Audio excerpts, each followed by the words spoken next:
오늘 본문은 이 공생애 이제 마가복음에 이제 예수님의 공생애가 이제 마무리되는 지점으로 가고 있습니다. 그동안 마가복음을 굉장히 길게 제가 주일 설교를 했습니다. 아마 오늘이 51번째 마가복음 강해인 것 같아요. 너무 오래 하는 것 같은데 아직 좀 더 남아 있습니다만은 이제 공생의 마지막 단계입니다. 이제 곧 예루살렘으로, 이제 다음 주간이면 이제 예루살렘으로 들어가기 직전에 여리고에 잠시 들으시는데 이제 곧 십자가 앞에 다가오고 있습니다. 그런데 오늘 이 맹인 바디메오의 치유 사건이 등장합니다. 예수님의 공생애의 마지막 치유 사건입니다. 예수님의 생애의 핵심적인 세 가지 사역이 있죠. 하나는 프리칭, 설교, 두 번째는 티칭, 가르침, 세 번째는 힐링, 치유 사건입니다. 세 개는 예수님의 공생의 주된 사역이었습니다. 자, 근데 오늘 예수님은 지금 십자가가 바로 목전에 있습니다. 사실 다른 데에 신경을 쓸 겨를이 없으시죠.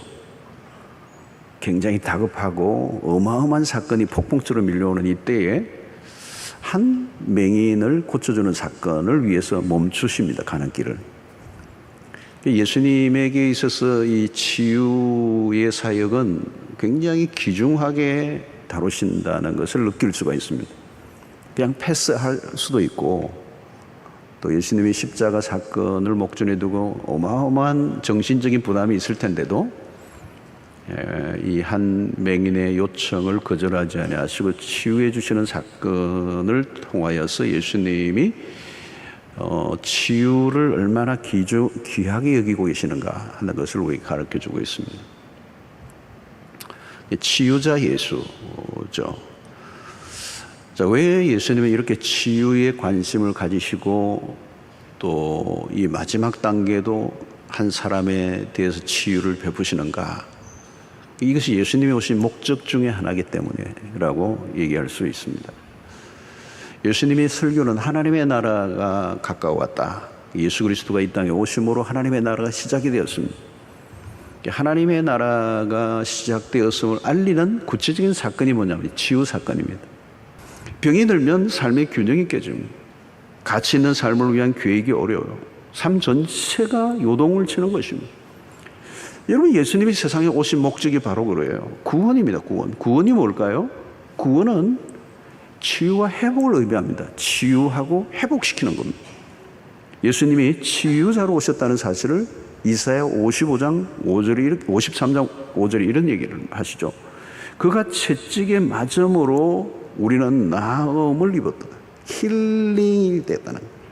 그리스도의 십자가 사건을 통하여 그분이 이 땅에 오셔서 우리 죄로 인하여 주어진 모든 우리의 연약함들을 그분이 낫게 하시기 위해서 채찍에 맞으셨다는 거예요.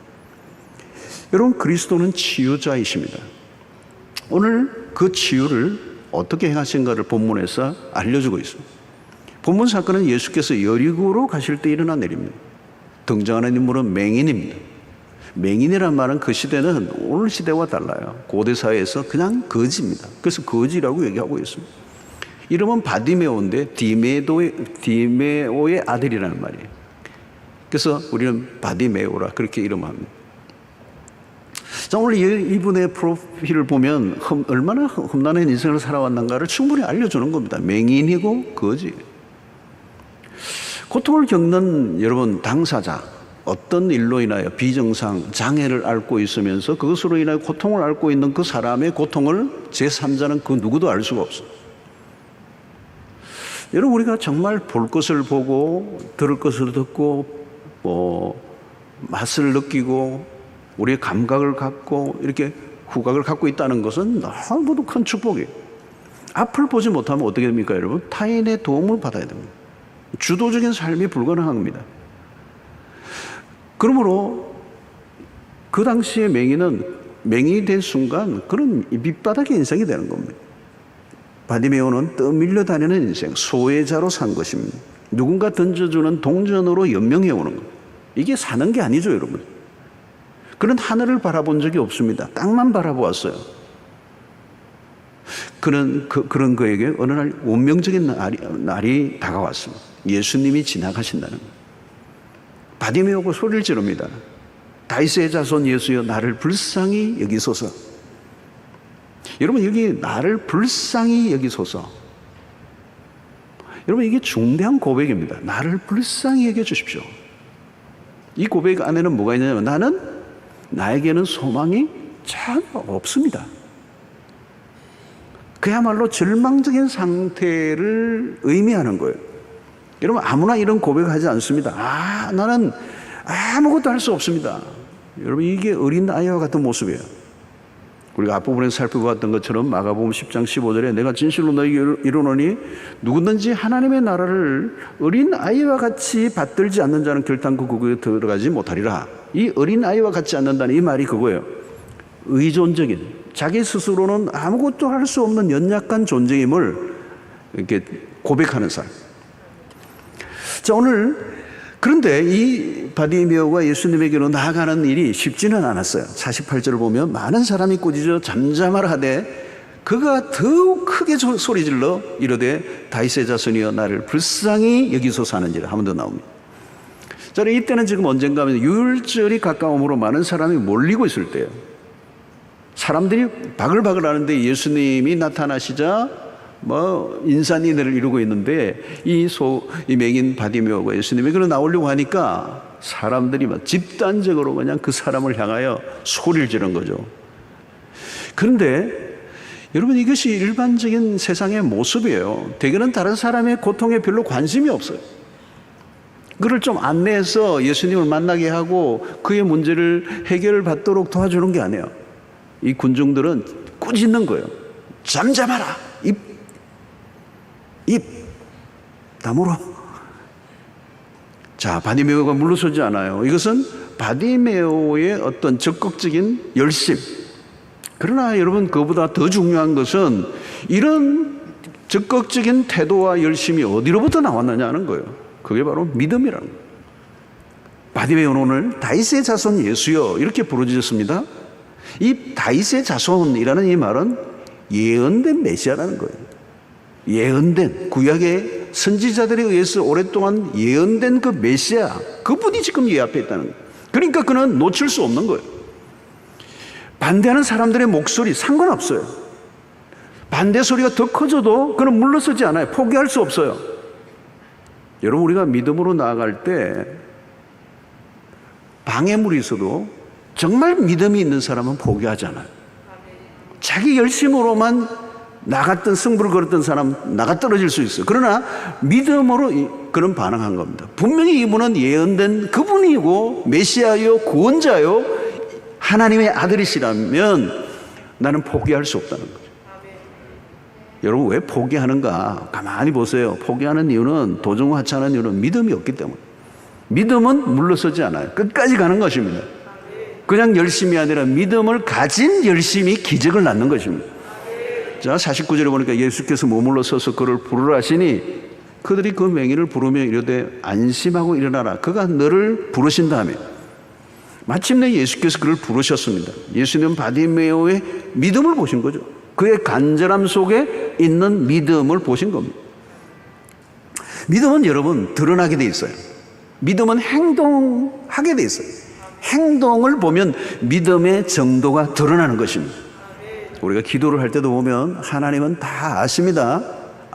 우리의 감정, 우리의 뉘앙스, 그 목소리 톤, 여기에서도 믿음이 다 드러나요. 여러분, 예수님은 믿음을 알아보십니다. 한때의 열심인지 믿음으로 나온 것인지를 아십니다. 마음과 마음이 통하는 것이죠. 마침내 그를 부르십니다. 사람들이 예수의 말씀을 전해줍니다. 안심하라. 그가 너를 부르신다. 여러분, 믿음은 반드시 보상을 받죠. 믿음으로 나아가는 자를 주께서 외면하지 않으신다는 겁니다. 자, 그리스도가 부르셨다는 게 참 중요한 것입니다. 그를 주목하신 겁니다.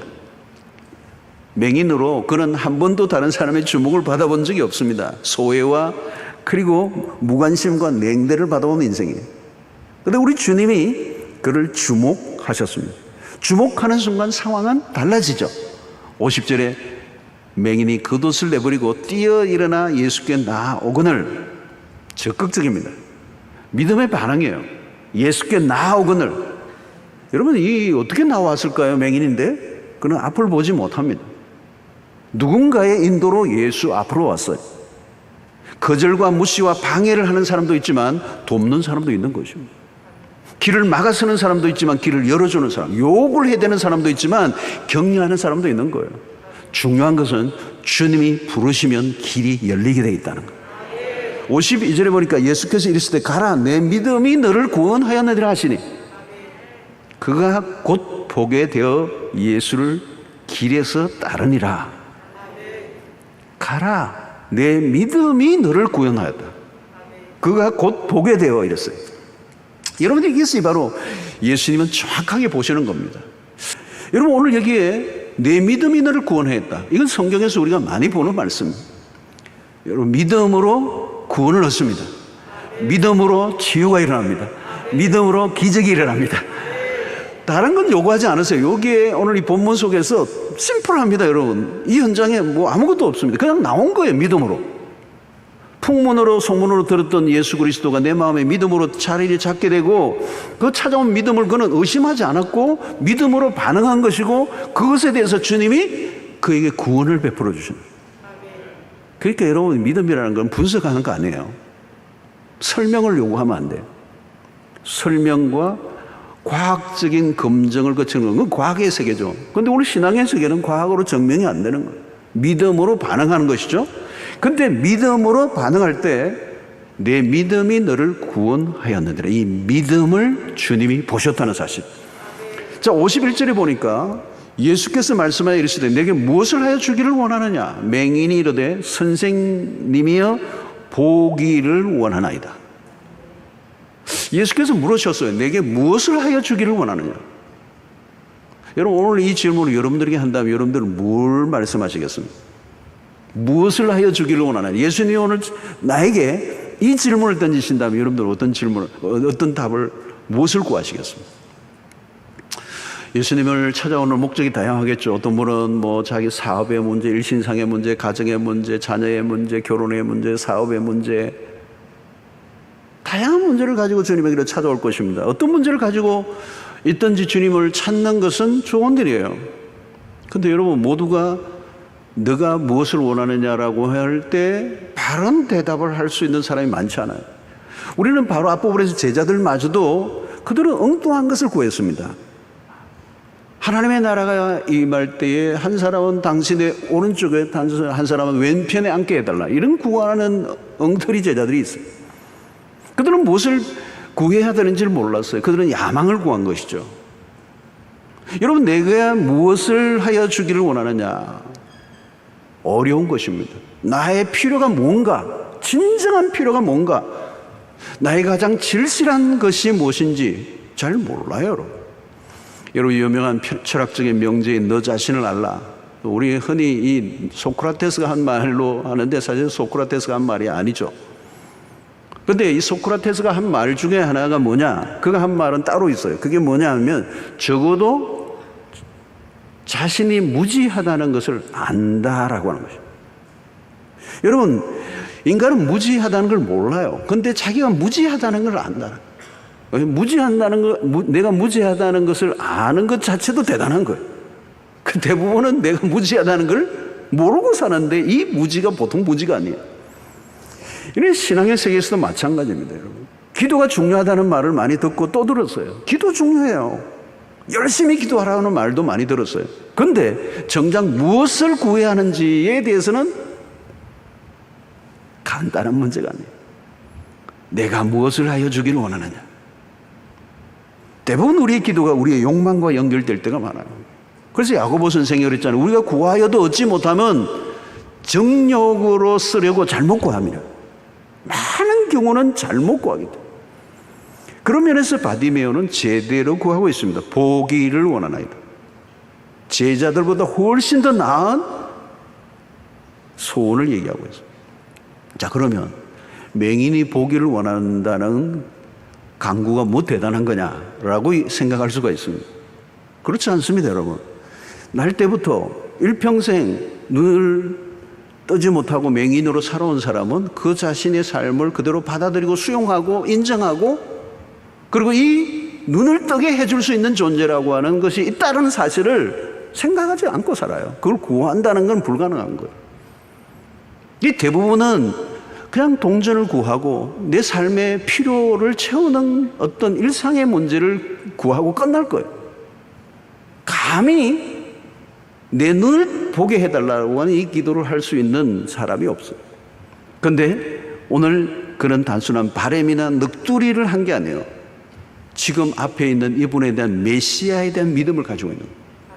내 앞에 있는 이분이 그냥 어떤 존재가 아니라는 거예요. 위대한 정도가 아니라 이분은 구원자라는 거예요. 하나님이 보내신 메시아라는 거예요. 기름 부음을 받은 자예요.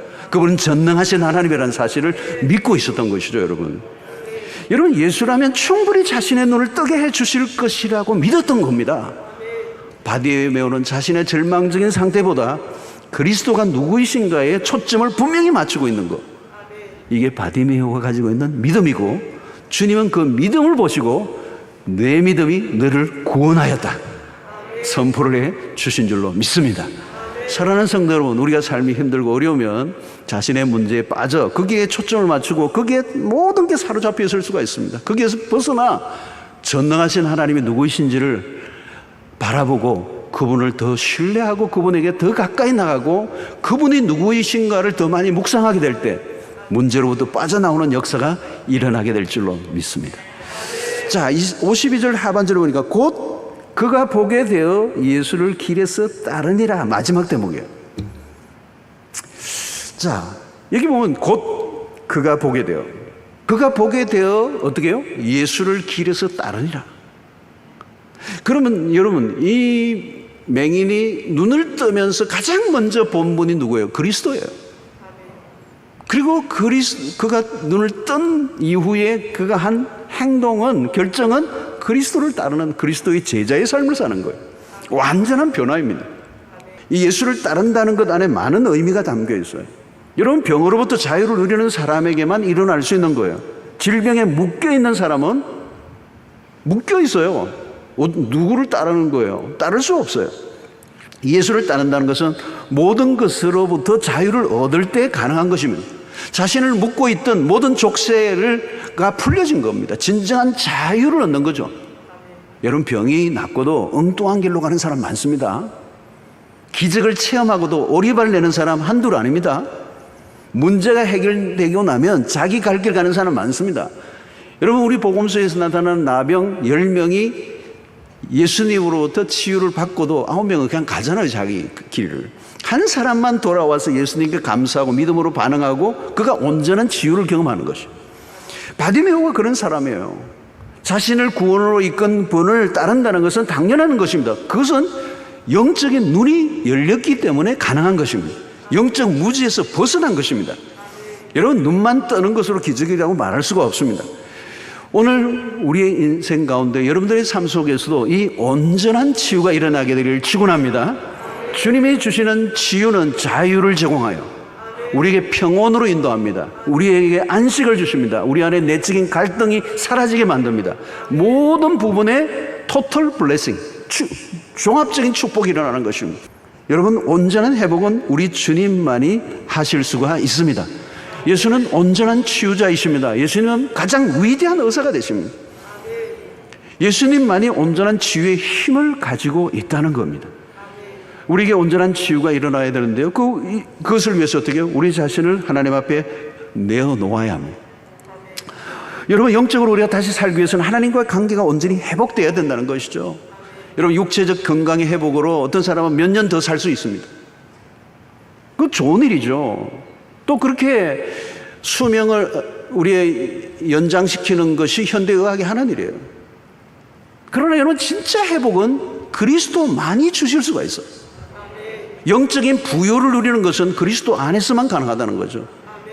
우리가 구원이라는 말은 하나님의 생명에 접속된 것을 말하는 것입니다. 영생의 삶은 여러분, 죽고 난 다음에 일어나는 것이 아니라 예수 그리스도를 믿는 순간 하나님의 생명에 우리가 접붙여지는 것입니다. 그 생명의 질이 전혀 다른 생명이 우리 안에 들어온 것이에요.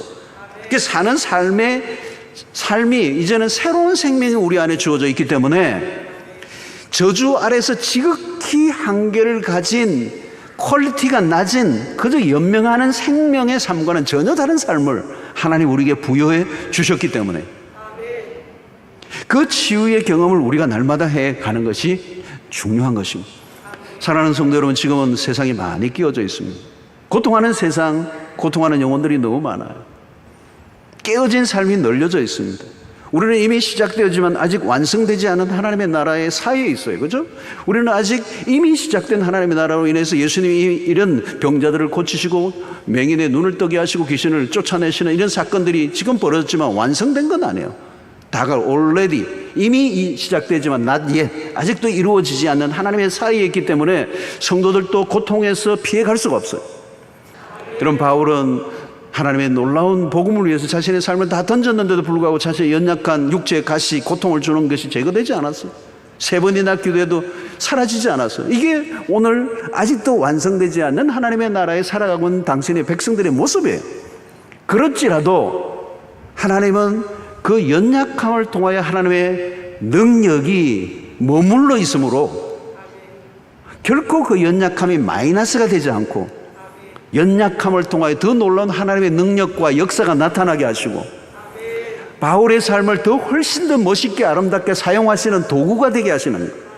결국 그 고통의 피해자가 되지 않고 고통의 수혜자가 되게 하시는 것도 하나님의 치유의 방식 중에 하나예요. 사랑하는 성도 여러분, 오늘 우리에게는 정상이 아닌 것들이 많아요. 우리 성도들의 삶 속에도 연약한 부분들이, 우리는 너무도 연약한 존재들.